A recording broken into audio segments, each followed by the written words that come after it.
भगत सिंह, ये नाम इतिहास में गूंजता है। ये नाम एक ऐसे व्यक्ति का है जिसने अपने जीवन को देश की स्वतंत्रता के लिए समर्पित कर दिया। वो भारत के एक बेटे थे, 1907 में पैदा हुए।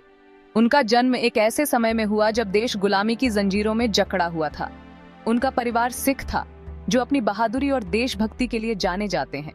उनके पूर्वजों ने भी देश की रक्षा के लिए अपने प्राणों की आहुति दी थी। भगत सिंह बहादुरी की कहानियां सुनते हुए बड़े हुए। उनके दादा और पिता ने उन्हें हमेशा देशभक्ति और साहस की कहानियां सुनाई। इन कहानियों ने उनके युवा दिल में क्रांति के बीज बोए। उन्होंने बचपन से ही अन्याय के खिलाफ लड़ने का संकल्प लिया। किसी को नहीं पता था कि ये बच्चा एक दिन लीजेंड बन जाएगा, एक ऐसा लीजेंड जो आने वाली पीढ़ियों के लिए प्रेरणा बनेगा। वो ब्रिटिश साम्राज्य की नींव हिला देगा। उनके साहस और बलिदान ने ब्रिटिश हुकूमत को हिलाकर रख दिया। यंग भगत सिंह एक बच्चे के रूप में भी मैंने अन्याय पर सवाल उठाया। मुझे हमेशा से ही अन्याय के खिलाफ लड़ने की प्रेरणा मिली। मैं अपने लोगों को पीड़ित नहीं देख सकता था। उनके दर्द और संघर्ष ने मुझे अंदर से झकझोर दिया। भारत ब्रिटिश शासन के अधीन था, इसके लोग उत्पीड़ित थे। हर तरफ अन्याय और अत्याचार का माहौल था।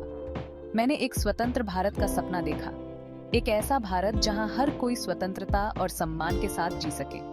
मैंने एक ऐसी भूमि की कल्पना की जहां हर कोई सम्मान के साथ रहे, जहां किसी को भी अन्याय का सामना न करना पड़े। मेरी आत्मा स्वतंत्रता के लिए तरस रही थी, मेरे देश और मेरे लोगों के लिए। मैं हर पल इस स्वतंत्रता के लिए जीता और मरता था। 1919 में हुए जलियांवाला बाग हत्याकांड ने उन्हें बहुत प्रभावित किया। इस घटना ने उनके जीवन को हमेशा के लिए बदल दिया। इस भयानक घटना ने उनकी आत्मा में आग लगा दी। उन्होंने ठान लिया कि अब वो चुप नहीं बैठेंगे। सैकड़ों निहत्थे भारतीयों को ब्रिटिश सैनिकों ने बेरहमी से मार डाला था। इस क्रूरता ने भगत सिंह के दिल में गुस्सा और प्रतिशोध की भावना भर दी। 12 वर्षीय भगत सिंह के लिए ये एक महत्वपूर्ण मोड़ था। उन्होंने इस घटना के बाद अपने जीवन का उद्देश्य तय कर लिया। उन्हें आजादी की असली कीमत का एहसास हुआ। उन्होंने समझा कि स्वतंत्रता के लिए बलिदान देना पड़ेगा। उन्होंने अपनी जान की परवाह किए बिना अपने देश के लिए लड़ने की कसम खाई। उन्होंने ठान लिया कि वो अपने देश को आजाद कराएंगे। भगत सिंह मदर भगत का प्रारंभिक जीवन पारंपरिक परवरिश और क्रांतिकारी आदर्शों का मिश्रण था। उनके परिवार ने उन्हें हमेशा देशभक्ति की शिक्षा दी। वो एक मेधावी छात्र थे, पढ़ाई में अव्वल थे। उनकी बुद्धिमत्ता और ज्ञान की प्यास ने उन्हें हमेशा आगे बढ़ाया। लेकिन उनका दिल सिर्फ किताबों से ज्यादा कुछ चाहता था। वो अपने ज्ञान का उपयोग देश की सेवा में करना चाहते थे। वो ज्ञान के लिए अपनी मातृभूमि को आजाद कराने के तरीकों के लिए तरसते थे। उन्होंने अपने जीवन को देश की स्वतंत्रता के लिए समर्पित कर दिया। भगत सिंह का बचपन ब्रिटिश अत्याचारों की घटनाओं से भरा था। उन्होंने अपने लोगों की भयानक गरीबी देखी। उन्होंने ब्रिटिश शासकों का अहंकार देखा। इन अनुभवों ने उनके गुस्से और उनके संकल्प को हवा दी। यंग भगत सिंह, मैं अन्याय के सामने चुप नहीं रह सका। मुझे अभिनय करने, विरोध करने, वापस लड़ने की जरूरत महसूस हुई। मेरे परिवार की देशभक्ति की पृष्ठभूमि ने एक महत्वपूर्ण भूमिका निभाई। उन्होंने मुझ में मातृभूमि के प्रति प्रेम पैदा किया। उन्होंने मुझे भारत के गौरवशाली अतीत और ब्रिटिश शासन के दर्द के बारे में बताया। मैं स्वतंत्रता सेनानियों को आदर्श मानते हुए बड़ा हुआ। मैंने उनके बलिदानों से प्रेरणा ली। एक विशेष घटना ने युवा भगत सिंह पर एक अमिट छाप छोड़ी। उन्होंने एक ब्रिटिश अधिकारी को एक बुजुर्ग भारतीय व्यक्ति के साथ दुर्व्यवहार करते देखा। बूढ़े व्यक्ति के लिए अधिकारी के तिरस्कार ने भगत सिंह को क्रोध से भर दिया। इसने ब्रिटिश राज को चुनौती देने के उनके दृढ़ संकल्प को मजबूत किया। ब्रिटिश ऑफिसर, अरे तुम हटो, मेरा रास्ता रोकने की हिम्मत कैसे हुई? जलियांवाला बाग हत्याकांड ने उनके गुस्से को और भड़का दिया। नरसंहार के तुरंत बाद उन्होंने उस जगह का दौरा किया। उन्होंने गोलियों के निशान, खून के धब्बे, हर तरफ दुख देखा। उस अनुभव ने उन्हें झकझोर कर रख दिया। इसने स्वतंत्रता के लिए लड़ने के उनके संकल्प को और मजबूत कर दिया, भले ही इसके लिए उन्हें अपनी जान ही क्यों न देनी पड़े। भगत सिंह एक जिज्ञासु पाठक और दुनिया के गहरे प्रेक्षक थे। वे हमेशा ज्ञान की प्यास से भरे रहते थे और हर नई जानकारी को आत्मसात करने के लिए तत्पर रहते थे। उन्होंने खुद को क्रांतिकारी साहित्य में डुबो दिया। उनके लिए ये किताबें केवल पढ़ने के लिए नहीं थीं, बल्कि वे उनके जीवन का हिस्सा बन गईं। उन्होंने कार्ल मार्क्स, व्लादिमीर लेनिन और अन्य क्रांतिकारियों की रचनाओं को पढ़ा। इन महान विचारकों की रचनाओं ने उनके विचारों को गहराई और दिशा दी। इन किताबों ने उनके दिमाग को नई विचारधाराओं के लिए खोल दिया। हर पन्ना उनके लिए एक नई दुनिया का द्वार खोलता था। उन्होंने उसे उपनिवेशवाद को चुनौती देने के लिए बौद्धिक ढांचा प्रदान किया। ये विचारधाराएं उनके लिए एक मार्गदर्शक बन गईं। यंग भगत सिंह। मैं विशेष रूप से समाजवाद के विचार से आकर्षित था। समाजवाद ने मुझे एक न्याय संगत समाज की कल्पना करने की शक्ति दी। मैं सभी के लिए समानता और न्याय में विश्वास करता था। मेरे लिए ये केवल शब्द नहीं थे, बल्कि एक आदर्श थे जिसे मैं अपने जीवन में उतारना चाहता था। मैंने ब्रिटिश शासन के तहत किसानों और मजदूरों की दुर्दशा देखी। उनकी पीड़ा ने मेरे दिल को छू लिया और मुझे उनके लिए कुछ करने की प्रेरणा दी। मुझे लगा कि समाजवाद एक समाधान प्रदान करता है, एक अधिक न्याय संगत समाज का मार्ग। ये विचारधारा मेरे लिए एक आशा की किरण बन गई। किताबों के अलावा थिएटर उनके लिए अपने क्रांतिकारी विचारों को व्यक्त करने का एक शक्तिशाली माध्यम बन गया। थिएटर ने उन्हें अपने विचारों को जनता तक पहुंचाने का एक मंच दिया। वो एक थिएटर ग्रुप में शामिल हो गए और कई देशभक्ति नाटकों में अभिनय किया। इन नाटकों ने उनके विचारों को और भी प्रभावशाली बना दिया। उन्होंने आज़ादी का संदेश फैलाने के लिए मंच का इस्तेमाल किया। उनके नाटकों ने लोगों के दिलों में आज़ादी की आग जला दी। उन्होंने जनता में प्रतिरोध की भावना जगाई। उनके नाटकों ने लोगों को ब्रिटिश शासन के खिलाफ खड़े होने के लिए प्रेरित किया। यंग भगत सिंह रंगमंच में मेरी भागीदारी केवल मनोरंजन के लिए नहीं थी, ये सक्रियता का एक रूप था। ये मेरे लिए एक मिशन था। मैंने अपने प्रदर्शन का उपयोग ब्रिटिश सत्ता को चुनौती देने के लिए किया।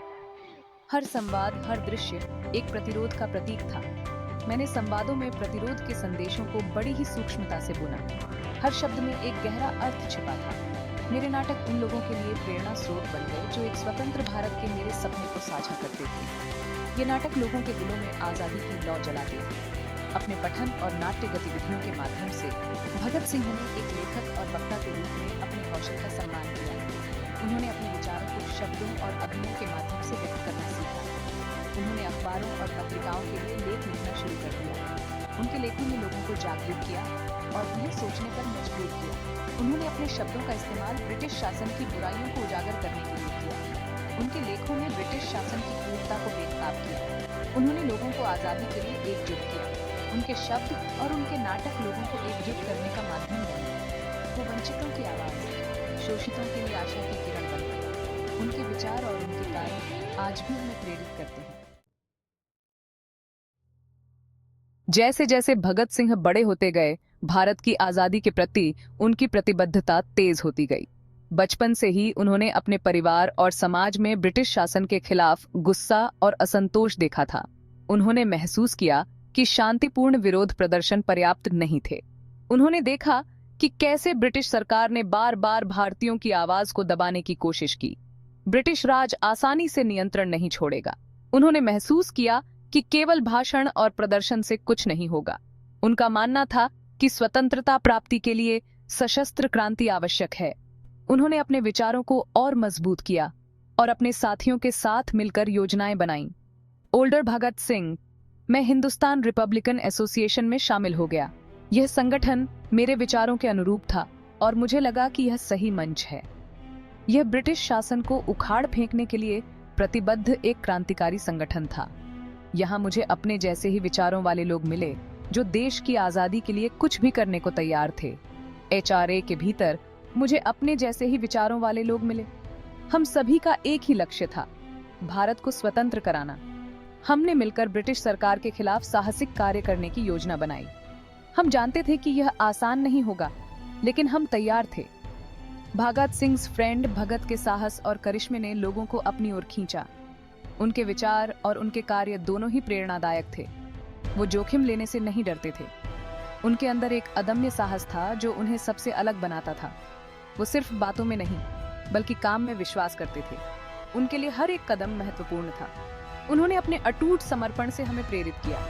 उनके कार्यों ने हमें दिखाया कि कैसे एक व्यक्ति भी बदलाव ला सकता है। 1928 में लाला लाजपत राय की हत्या एक महत्वपूर्ण मोड़ साबित हुई। यह घटना भगत सिंह के जीवन में एक निर्णायक क्षण था। लाला लाजपत राय एक प्रमुख स्वतंत्रता सेनानी थे। उनके विचार और उनके कार्य दोनों ही प्रेरणादायक थे। एक विरोध प्रदर्शन के दौरान पुलिस ने उन पर बेरहमी से लाठीचार्ज किया था। ये घटना भगत सिंह के दिल को छू गई। उनकी मौत से भगत सिंह बहुत प्रभावित हुए। उन्होंने महसूस किया कि अब समय आ गया है कि कुछ बड़ा किया जाए। उन्होंने उनकी मौत का बदला लेने की कसम खाई। यह उनके जीवन का एक महत्वपूर्ण मोड़ था। ओल्डर भगत सिंह। हमने लाला लाजपत राय की मौत के लिए जिम्मेदार ब्रिटिश पुलिस अधिकारी को निशाना बनाने का फैसला किया। ये हमारे लिए एक न्याय की लड़ाई थी। हालांकि गलत पहचान के एक मामले में हमने एक अन्य अधिकारी को मार डाला। यह हमारे लिए एक बड़ी गलती थी। इस घटना ने मेरे संकल्प को और गहरा कर दिया। मैंने महसूस किया कि हमें और भी सतर्क और संगठित होना पड़ेगा। मैं अपने कार्यों के लिए किसी भी परिणाम का सामना करने के लिए तैयार था। मेरे लिए देश की आजादी सबसे महत्वपूर्ण थी। एक युवा आदर्शवादी से एक दृढ़ क्रांतिकारी तक, भगत सिंह की यात्रा भारत की स्वतंत्रता के प्रति उनकी अटूट प्रतिबद्धता से चिन्हित थी। उनकी कहानी हमें दिखाती है कि कैसे एक व्यक्ति अपने विचारों और कार्यों से इतिहास बदल सकता है। उनकी विरासत आज भी पीढ़ियों को प्रेरित करती है। भगत सिंह का जीवन और उनकी कुर्बानी हमें हमेशा याद दिलाती है कि स्वतंत्रता की कीमत क्या होती है।